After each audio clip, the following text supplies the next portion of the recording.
Morning everyone, BHV here. So I've got a breakfast burrito from this Exxon gas station. It's the Piccadilly Circus, I can't read that, Pizza and Subs, Tony Gringo's bacon breakfast burrito. Today I'm going to go ride the 1880 train and look around the South Dakota State Railroad Museum. Should be a good time. I'm here at the 1880 train depot in Hill City. I'm going to be going round trip between here and Keystone. But we're going to go get a look at the engine. There it is, Black Hills Central Railroad steam engine 108. I'll have to look that up later and figure out what it is. I'll probably just put a caption. And then there's the water tower. There's the engine from the side view. Just waiting a little while before we board. I am in the Edward Gillette car on the way out. The first official train operated on the Black Hills Central Railroad on August 18, 1957. The route was nicknamed the 1880 train, as it was likened by Bill Heckman, the original owner, to riding a train in the 1880s. Robert and Joanna Warder bought the Black Hills Central Railroad in 1990 and upgraded many of the cars, engines, and facilities. The Black Hills Central Railroad continues to provide what was initially envisioned, a place where new generations can experience a steam locomotive and relive the vital role that railroads played in the development of this country. Just because I can't do nothing about it.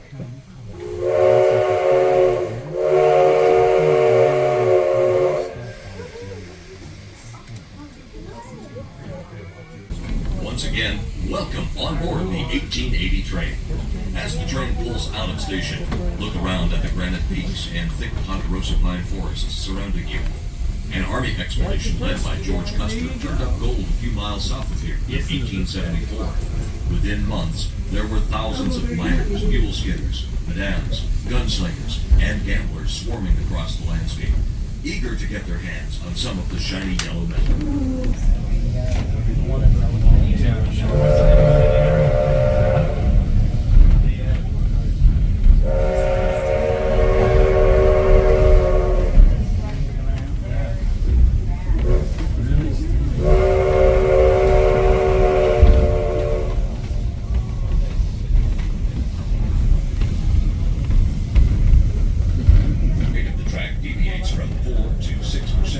Making this one of the steepest railroads in the United States. This puts considerable strain on the locomotive, and the engineer usually takes this opportunity to blow sand through the locomotive's blower flues to cleanse the soot from them.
Well, there's a siding. And there's a switch down there. We'll pass it. There's the switch. And some extra rails. I guess if there was a second train here, which there isn't,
Alright, we are in Keystone.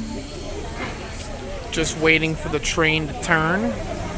Not really sure how they expect on turning the engine around, but there is a runaround track down there. I assume that's where the engine's gonna go. And we're just gonna go ahead and get back on the train here. So they're gonna take that engine down there. It's gonna run around on this second track to the other side of the train, and it's gonna pull it backwards to Hill City. I thought they would use a second engine, but no, I was wrong.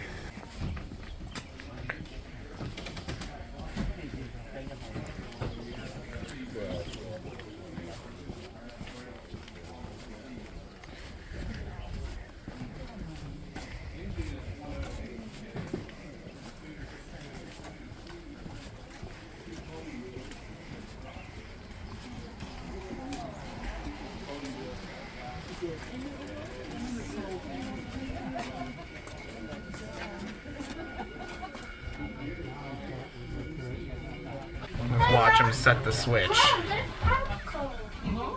Welcome to the Black Hills Central Railroad, located at the very heart of the beautiful Black Hills of South Dakota.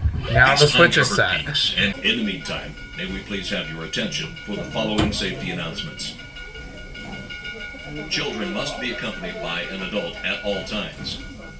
Once the train is in motion, please stay seated. Moving from car to car is not permitted once we are underway. Please do not throw any garbage or other objects from the train. You are in the heart of a federally protected national forest.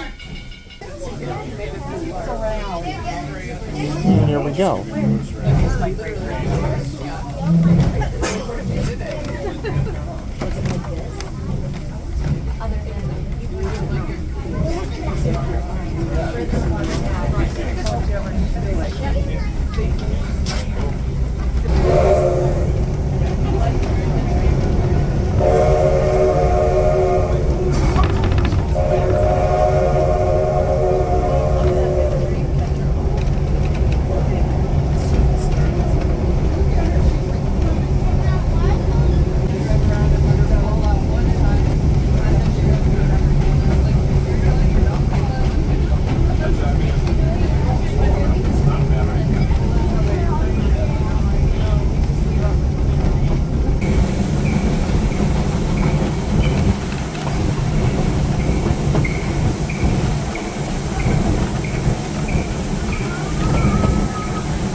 See, they're loading more water into the engine from that tower. And once they do, they're gonna back it up and couple it on.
I am here in the South Dakota State Railway Museum, and there's a brief history of railroads here in South Dakota. And right here, a caboose, number 1208, from the Minneapolis and St. Louis Railway. Continuing on, now we got some railroad logos that I recognize, the Rock Island and the Illinois Central, the C&W, Burlington Northern, the CB&Q, UP,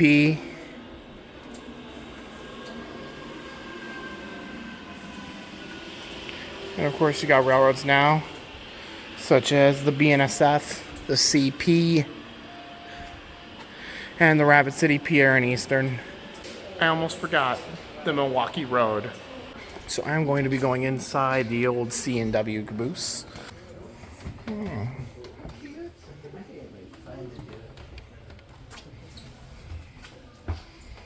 ever got on the train? Just a small one once. Cool. Sorry, You're fine.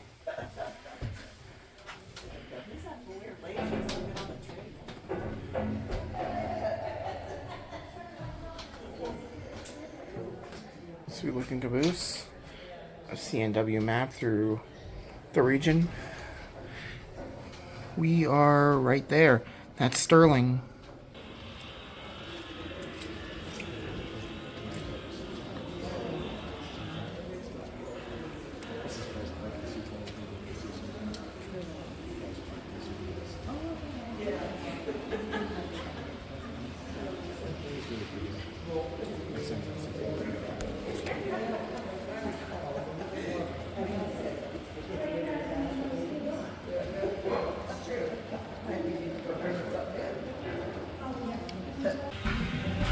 Engine running long hood forward for some reason.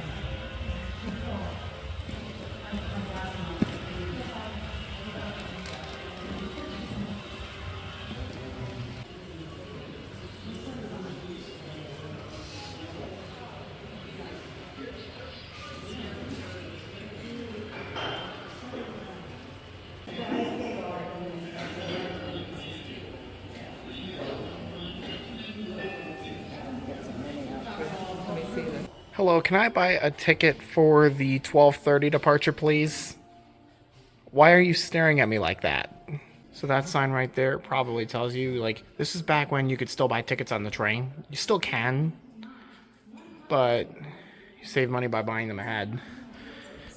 And it doesn't look like there are any departures right now. That sucks. Sweet looking steam engine.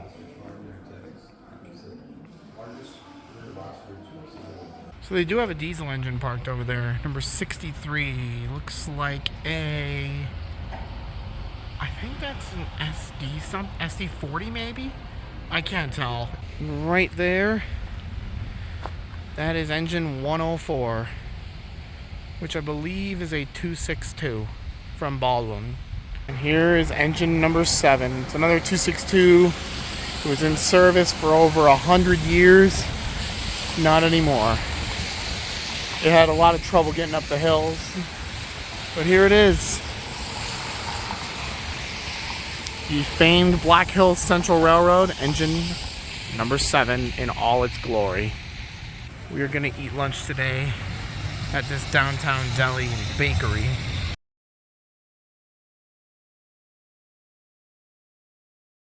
Wait a minute, there's two bridges. Bridge, and then they did an arch bridge to go over the other bridge to go over the roadway. That's cool.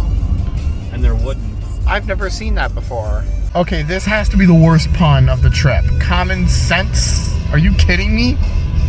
Anyway, we are heading north to some places called... Use the left lane to stay on I-190 North. Google, don't interrupt me, please. Anyways, we're going to some places called Deadwood and Sturgis. And we're... You're joking. Okay, third time. We are going to these places north of the cabin called Deadwood and Sturgis. And we're just going to drive and wander around those places.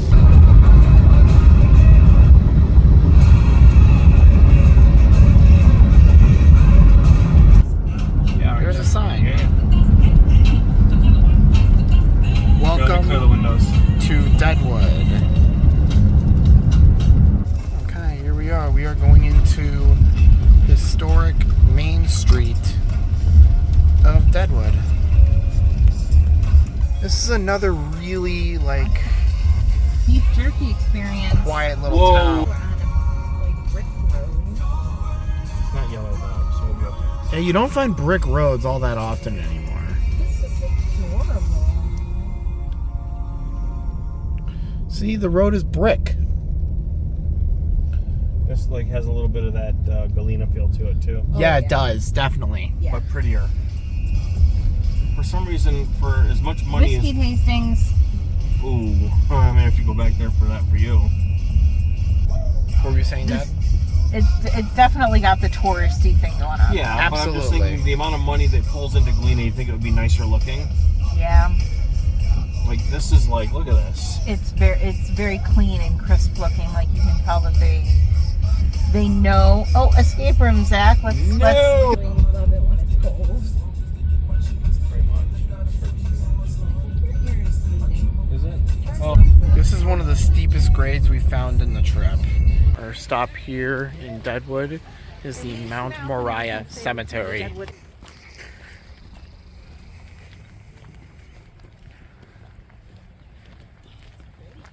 So in this cemetery is where Wild Bill and Calamity Jane, two names I never heard until today, were buried. Martha Canary was better recognized as Calamity Jane, a rugged individual known for her boisterous lifestyle and varied occupations, including cook, laundress, prostitute, bullwhacker, and storyteller in Buffalo Bill's Wild West show. Calamity Jane came to Deadwood in 1876 and acquired a reputation as a notorious alcoholic. On August 1st, 1903, she died in the mining camp of Terry. Her dying wish, which was granted, was to be buried next to Wild Bill Hickok, fueling legends of their presumed love for each other. While Canary appears to have had some affection for Hickok, the feeling was apparently not reciprocated. Go ahead. James Butler Hickok was already widely known as Wild Bill, a famous lawman, scout, gunfighter, and actor. When he came to Deadwood in 1876 while pursuing his true passion, gambling, Hickok was murdered at Nuttall and Mann's Saloon No. 10 on August 2nd, 1876 by Jack McCall, the drifter. Hickok's friends buried him in Deadwood's first cemetery, but 3 years later he was reburied at this site, Hickok's early memorials were vandalized and destroyed by souvenir hunters.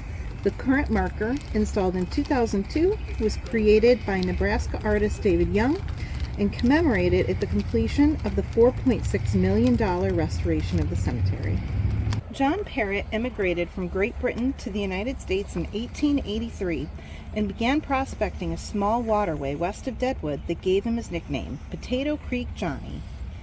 Standing just 4 feet 3 inches tall, Parrott is best known for discovering one of the largest gold nuggets in the Black Hills, which is now on display in the Adams Museum.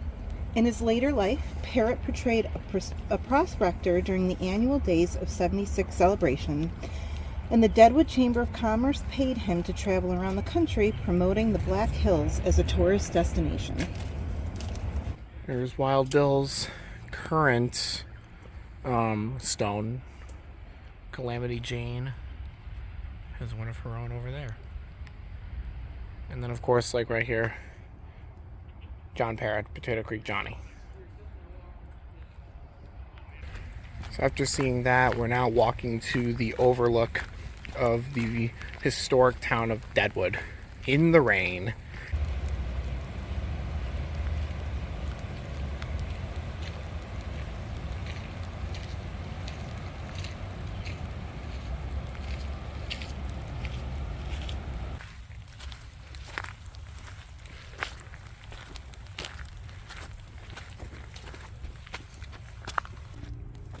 The cemetery is pretty much on a mountain, and it goes pretty decent grade, and it can be pretty steep.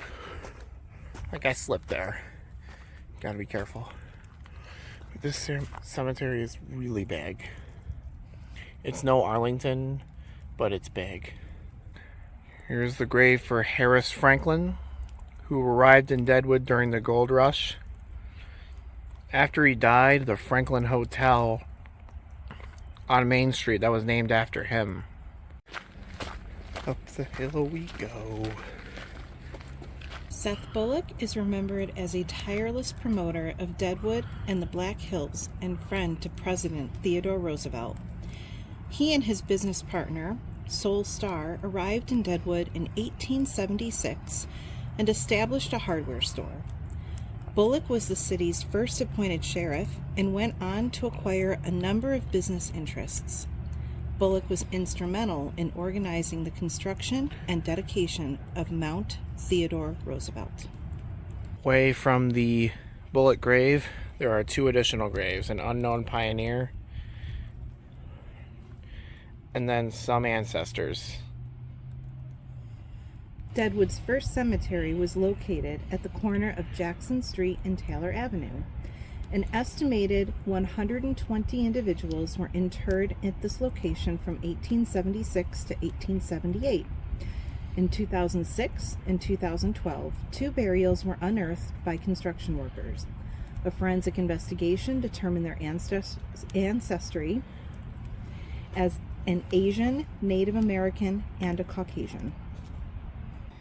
Well, we've also found a cairn here. I'm not sure what it's for, but we found it. Okay, we're in Sturgis. We're not even going to do much here. I think my dad just wants to take a photo in front of the Sturgis Harley sign and then get out of here. Yeah, there's no sign. It's like somebody stole it. But the bar and shield is gone. Yeah. That sucks. I said I wanted to take a picture under the Sturgis. So there was no sign. My dad thinks they're moving here. I'll have him show you what the sign should have looked like. There it is. That's what it should have looked like. But instead, it's just blank. Sturgis. Didn't really do a ton here, but there it is. It's on the side of a mountain. We are now heading back south to Rapid City, and there's this Irish pub that we're going to go to for dinner. And we're not sure if my brother will meet up with us or not. We'll see. Let's walk to the pub and grill in Rapid City. So Patty O'Neill's, which is the restaurant, is inside the Alex Johnson Hotel.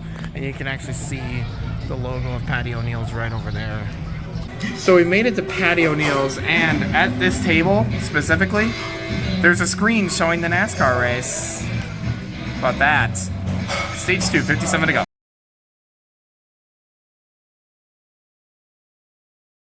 Okay, so real quick, I just need to talk about this real quick. Patty O'Neill's, the place we just ate at, horrible. The food was fine, but the fact that they took, how long did they take to get our food out? Like an hour and a, too long? They're not listening to me. But I want to say it took about an hour and a half to get the food out when they flipped tables around us twice. It turns out that our order was never submitted. How does that happen? I mean, how do you fail to submit one order when you submit, I don't know, 5, 6 others in one sequence? More than that, probably. How? Like, how? How does it happen to be us too? What is it, because I'm wearing an Illinois hoodie? Is that what you got? Oh my God. Anyways, I'm heading back to the car, and we're going to go back to the Vacasa, pack, do what we need to do, run the dishwasher, because that's what we got to do. And then in the morning we head home. All right, everybody, it's nighttime. It is 10:14. I'm just sitting on the floor because I need to get some videos, or I need to get the clips uploaded to my laptop, and then I'll edit the entire series when I get home. So that's it for the series. I mean, it was a short vacation. It was a long weekend. That's really all we could do. And that's it. If you like the video, the like button, subscribe if you want to see more. The bell so you don't miss out on any new videos. Share with friends, spread the word. So we meet again. This is goodbye from South Dakota.